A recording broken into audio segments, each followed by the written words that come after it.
meluputkan mereka.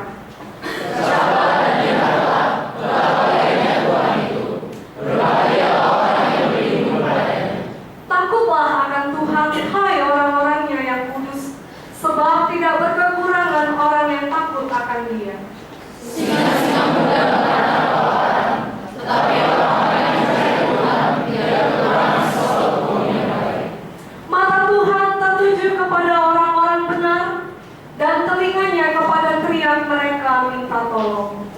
Apabila orang-orang benar itu sesuatu, maka Tuhan mendengar dan merasakan mereka segala kesaksian. Tuhan itu dekat kepada orang-orang yang patah hati, dan Ia menyelamatkan orang-orang yang remuk jiwanya.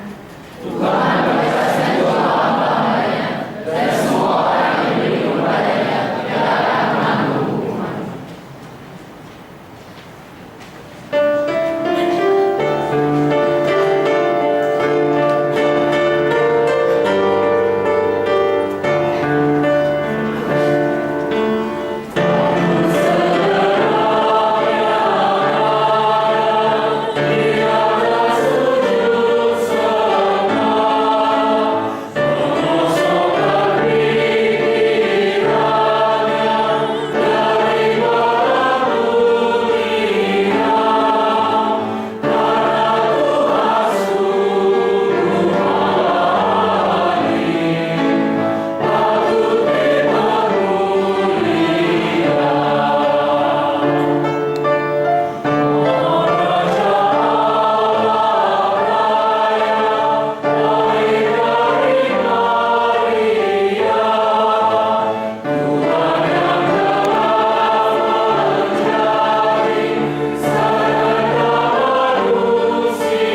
Mazmur 90 ayat yang pertama sampai ayat yang ke-12 kita baca secara berbahasa.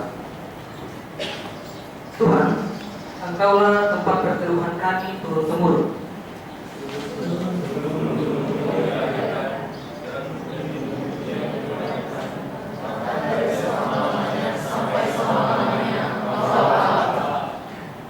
Engkau mengembalikan manusia kepada debu dan berkata, sebab di matamu 1000 tahun sama seperti hari kemarin, apabila lalu atau seperti suatu bidadari dari Allah. Engkau menghanyutkan manusia, mereka seperti mimpi. Seperti tumbuh yang bertumbuh, Di waktu pagi berkembang bertumbuh. di waktu malam disundai, Sungguh kami habis lenyap karena Engkau. dan karena anak-anakmu kami terkejut, Engkau menaruh kesalahan kami di hadapan. dan kesalahan yang tersembunyi dalam cahaya wajah. Sungguh segala hari kami berlalu karena gemas. Kami menghabiskan awal kami seperti itu, Masa hidup kami 70 tahun, dan jika kami dan kebanggaannya adalah kesukaran dan penderitaan. sebab berlalunya gugur dan kami melayaninya. Siapakah yang mengenal kekuatan murka? Dan takut kepadamu, Ajarlah kami menghitung hari-hari kami sedemikian. ia kami oleh hati yang bijaksana.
Bapa di dalam Kristus,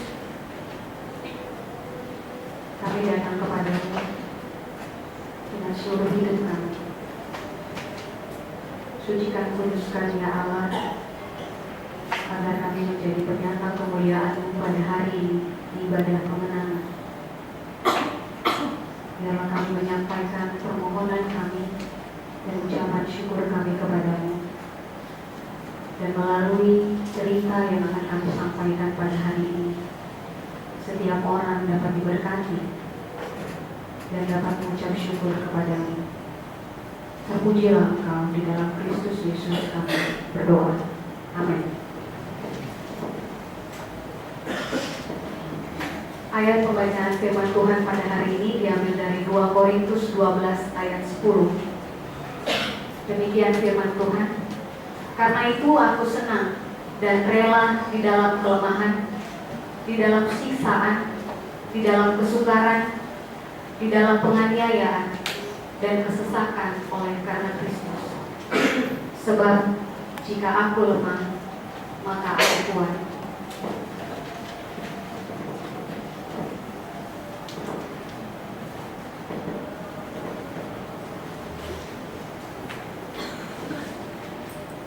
Sandra masuk ke dalam toko bunga dengan langkah berat. Ia sedang mengalami hal berat dalam kehidupannya. Ketika ia sedang hamil 4 bulan pada kehamilan yang kedua, sebuah kecelakaan mobil merenggut nyawa janinnya. Pada minggu Thanksgiving ini, ia mungkin akan melahirkan seorang putra jika kecelakaan itu tidak terjadi. Ia sangat sedih, benar-benar terpukul atas kejadian itu. Tetapi sepertinya kedukaan yang ia alami belumlah cukup. Perusahaan tempat suaminya bekerja menugaskan suaminya untuk bekerja di bagian cabang di luar kota. Kemudian adik perempuannya yang selalu berkunjung saat masa liburan datang tiba-tiba menghubunginya karena ia tidak dapat berkunjung pada liburan kali ini. Tidak cukup sampai di situ. Teman Sandra menasihatinya dengan mengatakan bahwa segala kedukaan yang ia alami adalah jalan Tuhan untuk mendewasakannya. Saya tidak tahu apa yang dirasakan. Thanksgiving. Terima kasih untuk apa? Untuk pengajian aku, untuk supir taksi yang ceroboh itu, untuk pompa penyelamat yang menyelamatkan aku tapi membunuh anakku. Iya. Aku membutuhkan sesuatu untuk Thanksgiving. Anda mencari sesuatu yang tidak tapi sederhana seperti bunga-bunga ini, atau Anda mencari sesuatu seperti yang dilakukan oleh pelanggan saya yang lain. Mereka mencari sesuatu yang mereka katakan Thanksgiving istimewa. Iya juga. Semua yang terjadi 5 bulan belakangan ini cukup menyakitkan. Tapi aku yakin bunga-bunga seperti ini yang merah putih seperti ini mengatakan sesuatu tentang diri. Ya, Aku berpikir tidak. Hai, Barbara. Oh, sebentar. Aku ada di sana. Oke.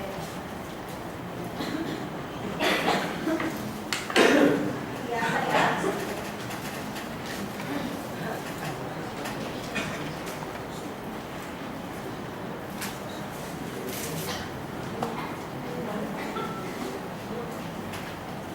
Aku rangkai dan ikat seperti biasa saja ya. Oke. Ya. Duri kembang. Seperti itu lucu. Siapa yang mau membeli bunga tanpa mawar? Hanya mangkal kos. Terima kasih ya Jenny. Setelah 3 tahun aku mengalami Thanksgiving, aku berpikir bahwa aku tidak akan mendapatkan nilai dari Thanksgiving. Dan ternyata yang aku temukan di hatiku. Permisi ya Jenny. Ya, oke, terima kasih ya. Perempuan ini pergi tanpa bunga. Kayak makai berduri. Aku bisa merantaikannya untukmu. mengambilnya dari tangannya dan memisahkannya hanyalah duri guys. Itu yang kubilang sebagai karangan bunga berduri Thanksgiving. Ayolah, sudah ada orang yang mau membayar untuk bunga yang hanya makanan saja. Barbara, wanita itu tadi, dia datang ke tokoku 3 tahun yang lalu dengan perasaan yang sama seperti yang kau alami saat ini. Dia berpikir tidak perlu banyak berterima kasih kepada Tuhan. Pikirnya 3 tahun yang lalu, ia kehilangan ayahnya karena penyakit kanker, bisnis keluarganya juga sedang buruk, putranya terlibat dalam masalah obat-obatan dan dia telah tengah menghadapi operasi pembedahan yang cukup berat besar. Pada tahun yang sama, aku juga sedang mengalami penderitaan. Aku kehilangan suamiku, aku tidak punya anak, aku berlibur seorang diri, tidak ada kerabat, aku miliki hanya utang. Itu apa yang kau lakukan? Aku belajar berterima kasih atas segala kesulitan yang aku hadapi. Dulu aku selalu bersyukur kepada Tuhan atas apa yang aku miliki sebagai sesuatu yang terbaik dari Tuhan, tanpa pernah mempertanyakan hal itu. Tapi ketika hal buruk menimpaku, disitulah aku mulai menunjukkan siapa diriku. Aku marah, aku mempertanyakan Tuhan. Aku membutuhkan waktu yang lama untuk bisa mengerti kenapa hal-hal seperti itu terjadi dalam hidup. Saat kita menderita itulah sebenarnya kita memperoleh kekuatan. Aku selalu terlena dengan Tuhan tanpa berpikir tentang duri, karena sebenarnya durilah yang mengajarkan kepada kita dan memperlihatkan kepada kita keindahan anugerah Tuhan. Kau tahu bahwa dalam Alkitab Tuhan selalu menghibur kita, Dia selalu ada. Tuhan memberikan kita kekuatan justru pada saat-saat seperti ini.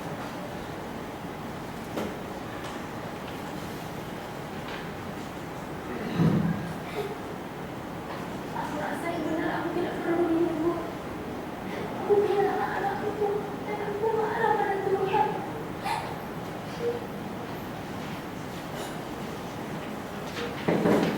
Hai Vera, Suamiku memintaku untuk mengambil pesanan Thanksgiving istimewa 12 sampai 7. Semua benar suamimu. Bisa kok mencari makan aku.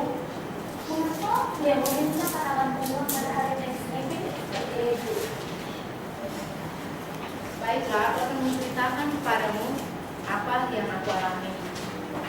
4 tahun lalu aku dan suamiku hampir bercerai setelah kami mengalami keadaan yang buruk selama 40 tahun. Tetapi dengan kasih Tuhan dan bimbingannya, kami berhasil mengatasi masalah demi masalah. Tuhanlah yang telah menyelamatkan pernikahan kami. Jenny inilah sang pemilik toko yang telah mengatakan kepadaku bahwa ia telah menyimpan vas bunga yang berisikan tangkai bunga mawar untuk selalu mengingatkan kepadanya apa yang ia pelajari di saat-saat berduri dalam kehidupannya. Dan ternyata itu sangat menolongku. Aku membawa beberapa tangkai bunga mawar ke rumah. Lalu aku dan suamiku memutuskan untuk menemani setiap tangkai berduri itu dengan masalah-masalah yang kami hadapi. Kami berusaha untuk bisa mengerti maksud dari masalah yang kami hadapi itu. Dan ternyata duri-duri yang kami alami itu benar-benar memberikan kekuatan kepada kami. Kami sangat berterima kasih kepada Tuhan atas pelajaran dari semua masalah yang ada.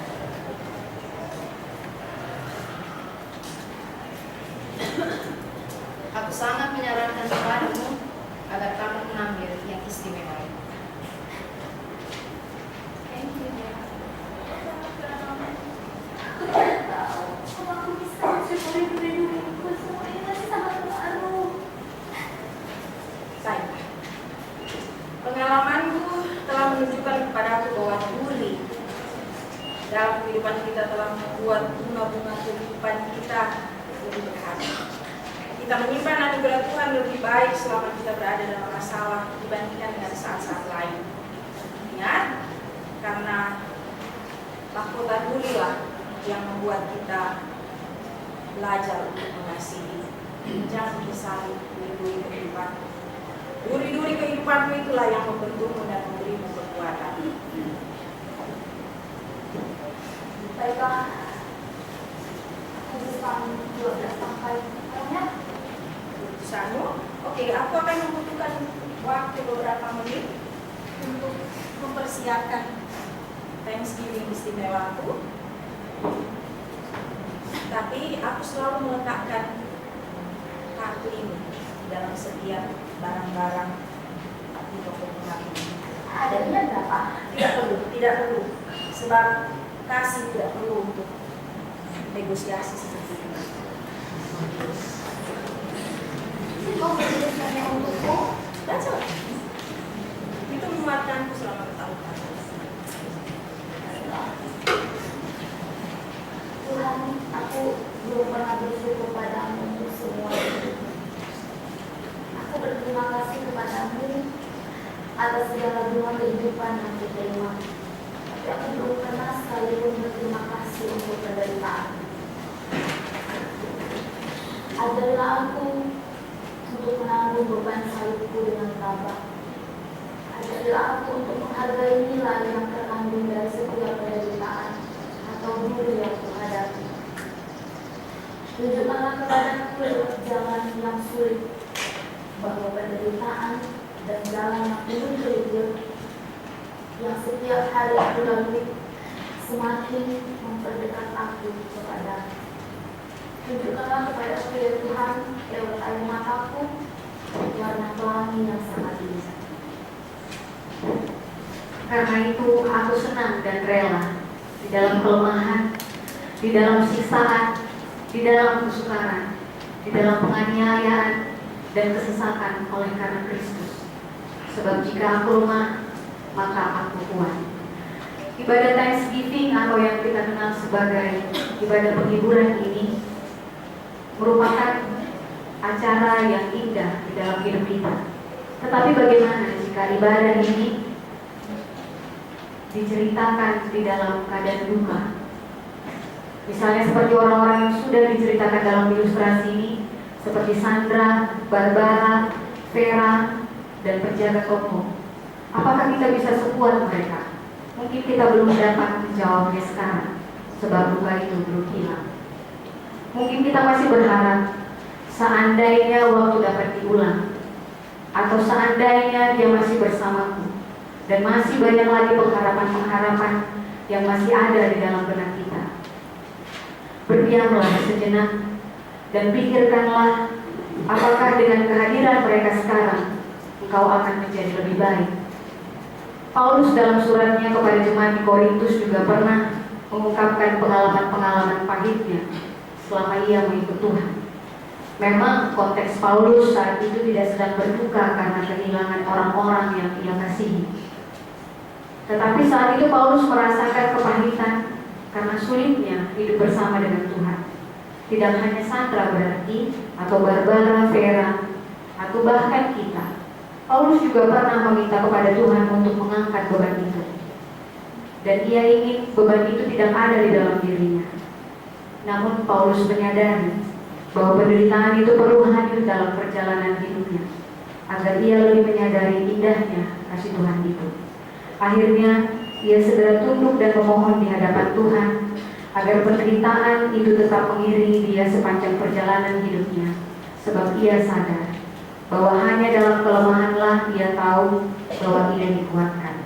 Marilah kita mengucap syukur atas duri-duri yang telah hadir dalam hidup kita, sebab melaluinya kita mengerti keindahan bunga-bunga yang mekar di atasnya. Mungkin air mata kita masih ada dan masih terasa pahit, tetapi biarlah air mata itu terus mengalir hingga ia berhenti kelak, sehingga kita dapat melihat pelangi indah sebagai harapan yang baru di depan kita. Tersenyumlah, selamat berduka, selamat menderita. Tuhan memberkati. Amin.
Selamat siang. Pada saat ini kami mengucapkan selamat datang untuk keluarga-keluarga yang sudah kami undang dan hadir di tengah-tengah kita semuanya. Inilah salah satu bentuk dari kepedulian kita sebagai keluarga besar yang ada di kampus ini dan menjadi bagian dari upaya kita untuk mengingat orang-orang yang kita kasihi yang sudah dipanggil oleh Tuhan. Nanti sebentar akan diberikan kesempatan kepada keluarga-keluarga untuk dan juga kita semuanya untuk berbagi cerita tentang orang-orang yang dikasihi yang sudah kembali duluan ke pangkuan Tuhan yang di surga. Melalui itu semuanya, ibadah ini juga menjadi saat kita bersama-sama mengucap syukur atas kehidupan yang pernah ada di dalam orang-orang yang kita kasihi yang sudah pergi meninggalkan kita duluan. Sambil kita juga memohon penguatan dari Tuhan untuk menjalani hari-hari kita ke depan.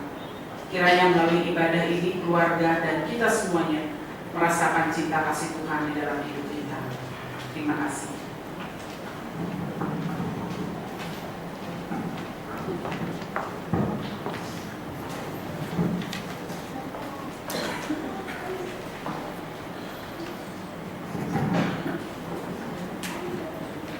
Komunitas SDP Jakarta, kita akan mendengar, sebentar lagi mendengar kata-kata pengenangan, cerita tentang orang-orang yang kita kasihi, ya.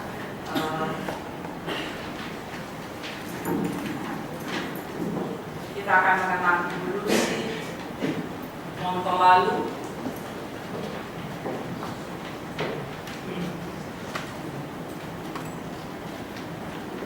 Saya mempersilakan Ibu Lucy meninggal pada tanggal 21 Juni. Tidak ada keluarga yang Ibu Lucy yang hadir. Apakah dari antara kita ingin mengenang Ibu Lucy? Sosok beliau, sosok seorang dosen yang sepertinya menjadi dosen favorit juga ya. Apakah ada satu atau dua orang yang akan bercerita tentang beliau? Sambil ketika kita menceritakan seseorang yang sudah meninggal, sebetulnya kita mengenang akan kasih Allah dalam kehidupan Ibu Lucy, kasih Allah juga yang dinyatakan kepada kita melalui kehadiran Ibu Lucy. Satu dua orang, Ibu Tayo, berjuang dengan. Sebenarnya saya bertemu dengan Ibu Lucy bukan di sini, tapi saya bertemu Ibu Lucy di sela-sela pekerjaan kami rekonstruksi dan rehabilitasi Aceh dan Nias. Karena Ibu Lucy waktu itu direktur Yayasan Tanggul Bencana dan saya bekerja di salah satu lembaga di bawah lembaga Donor Action by Justice Together. Tapi saya tahu bahwa Ibu Lucy sebagaimana digambarkan juga oleh teman-teman di Yayasan Tanggul Bencana dan di Al-Qad Alliance adalah seorang yang juga ulet. Kami sering bertemu, tidak pernah di rumah, tapi selalu di jalanan di Nias atau di Padang. Terakhir saya bertemu Ibu Lucy di bandara di Padang setelah penanganan bencana gempa bumi di Padang Oktober tahun 2009. Dan lalu bertemu di sini, seorang yang sangat lembut. Bahkan kadang-kadang kalau kita tidak berdekat, tidak terlalu dengar suaranya.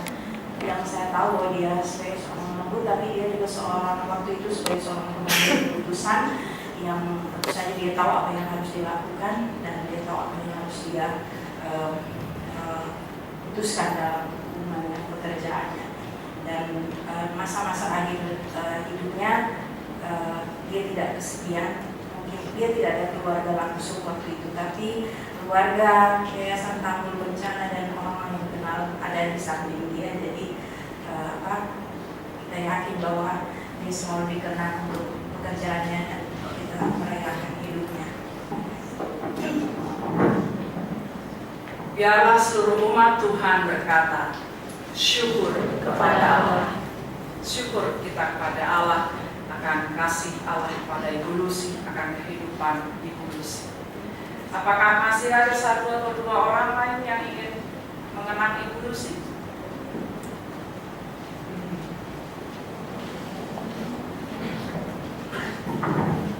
Kalau ingat Ibu Lucy, ingat nilai C yang diberikan olehnya. Susah sekali belajar bahasa Indonesia dan sastra dari Ibu Lucy, saya dapat C. Tapi banyak sekali pelajaran yang didapat. Kalau Kak Dio bilang Ibu Lucy lembut, iya, tapi tegas sekali. Dari bersama Ibu Lucy, saya sering ngobrol kalau makan siang di kantin, dan selalu Ibu Lucy ingin agar mahasiswa STT itu menjadi anak-anak yang punya daya juang, punya concern dalam pelayanan. Dan Ibu Lucy juga sangat perhatian kepada anak-anak asrama. Kalau ada kesulitan, dia bahkan mengajak untuk pergi ke rumahnya. Dia bersedia untuk membantu kalau ada kesulitan. Overall, Ibu Lucy adalah seorang ibu yang sangat baik buat anak-anak STT Jakarta. Biarlah seluruh umat Allah berkata. Satu orang lagi, laki-laki mungkin?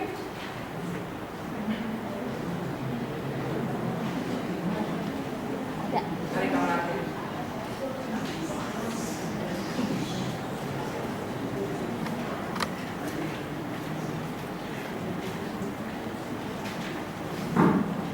Baik, saya pertama bertemu dengan Ibu Lucy 13 tahun lalu, tahun 2000, ketika diajar juga di kelas bahasa Indonesia, dan pada waktu itu beliau sedang berproses mengambil gelar doktoralnya dan guru besar di UI. Dan pada waktu itu dia mengajar kami dengan penuh kesabaran. Kami datang dari berbagai daerah, tapi dia selalu berlaku menjadi ibu bagi banyak anak. Dan dia memang betul, dia selalu mengajak mahasiswanya untuk datang ke rumah, meskipun tidak semua mahasiswa mau merespons undangannya. Dan ketika bermain ke rumah, kita akan bertemu dengan sosok ibu yang berbeda dengan yang di kampus. Di kampus dia akan menjadi guru kita, maka di rumah dia akan menjadi seorang ibu yang penuh perhatian pada anaknya. Dan dia, Ibu Lucy, seorang yang jago memasak, dan dia memasak masakan Manado yang aneka macam, enak, dan dia tidak pernah mengizinkan mahasiswanya pulang tanpa membawa bekal. Itu.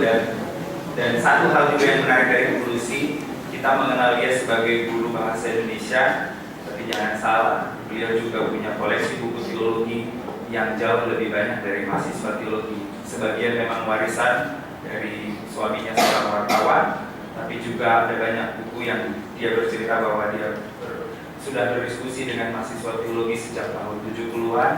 Dan saya banyak mendapat buku-buku juga dari beliau, warisan-warisan buku dari Ibu Lucy.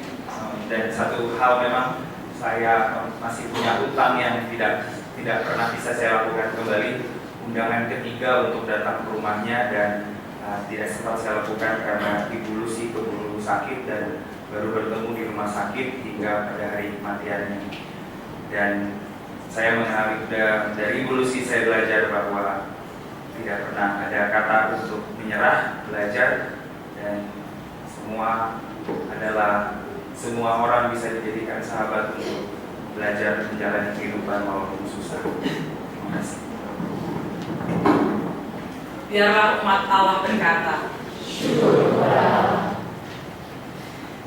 Pada tanggal 12 April, Pak Ewo, seorang bapak yang kita kenal, melayani kita, terutama dalam memasakkan Indomie. Sudah lama Pak Ewo itu berada di dalam komunitas STT Jakarta, bahkan sejak saya masuk kuliah berapa puluh tahun yang lalu.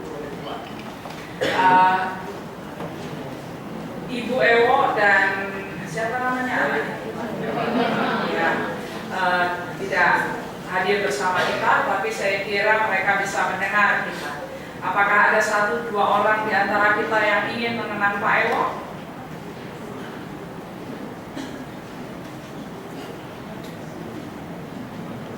Selain sebagai penjual Indomie, siapakah sosok Pak Ewo? Terus terang saya tidak terlalu kenal.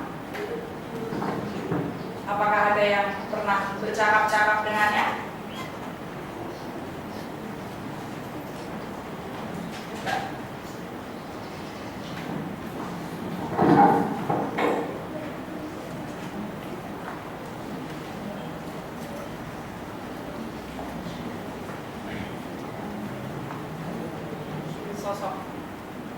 Sosok Pak Ero.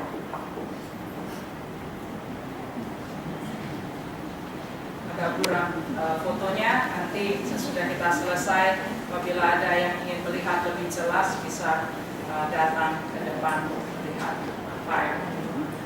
Kita berterima kasih kepada Allah atas sosok Pak Ero yang sudah mau melayani kita, yang sudah mau hadir bersama-sama dengan kita. Biarlah umat Tuhan berkata, kepada setiap keluarga yang hadir akan diserahkan pohon palem, pohon kecil palem yang nanti akan mengingatkan kita akan kekasih kita yang telah tiada, mengingatkan akan kasih Allah yang terus menerus akan kita alami. Nah, kedua Ibu Lucy yang tidak punya keluarga secara dekat, kitalah keluarga beliau. Jadi nanti saya mengharapkan kita akan merawat pohon palem yang akan mengingatkan kita pada Ibu Lucy dan kasih Allah pada Ibu Lucy. Kepada keluarga Pak Ewo nanti kita akan serahkan pohon palemnya secara langsung. Saya nanti minta tolong pada Bupanya dan kawan-kawan untuk Ibu Lucy. Dan sekarang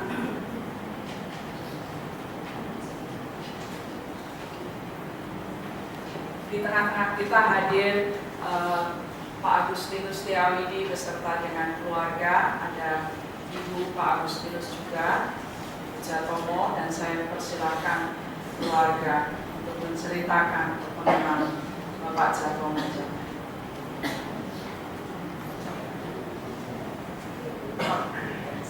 Apakah bisa juga berdiri supaya kita bisa semua orang bisa melihat. Monggo.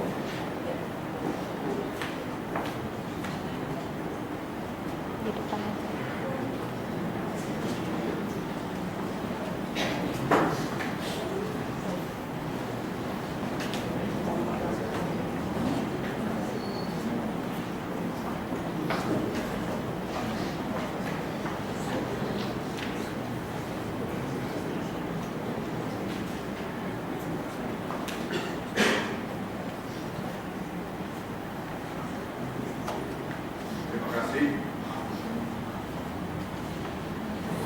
Pertama-tama anak saya, Ayeta yang akan menceritakan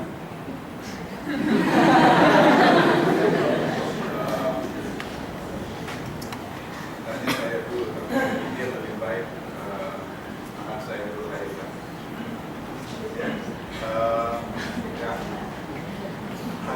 Ayeta akan menceritakan hal apa yang paling menyenangkan dari kakeknya Raja Tomo kalau mereka berdua bersama-sama di rumah di Grogol di Lamban.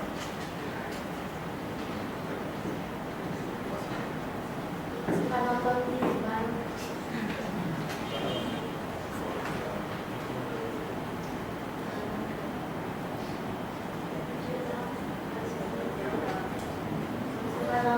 Nasional geografi.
Oke,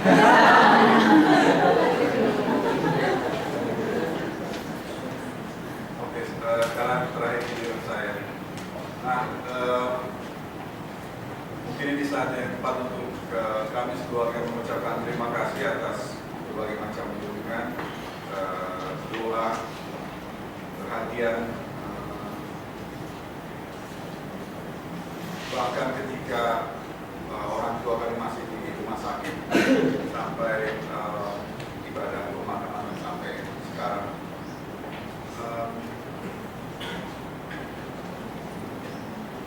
Orang tua kami meninggalkan kami dengan tidak menunjukkan tanda-tanda sebelumnya, jadi buat kami cepat dalam hitungan hari, kira-kira 10 hari, walaupun sebenarnya kalau kami tahu beliau sudah menunjukkan tanda-tanda sakit kira-kira sebulan sebelum dia dibawa ke rumah sakit. Nah,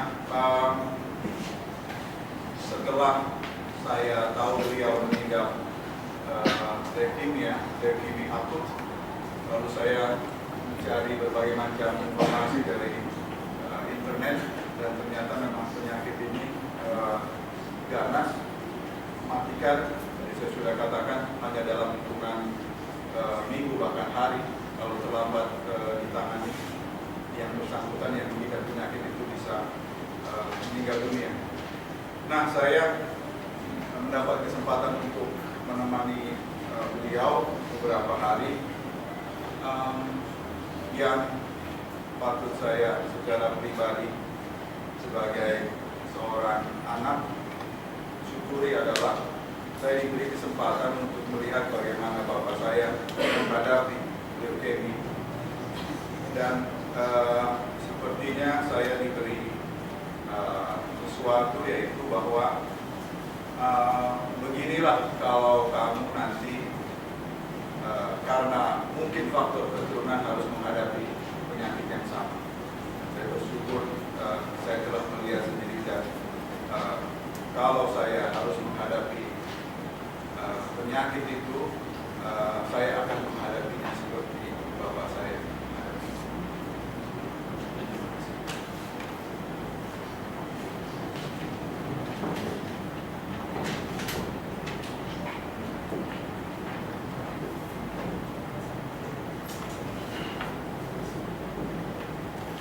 Bu, kiranya Palem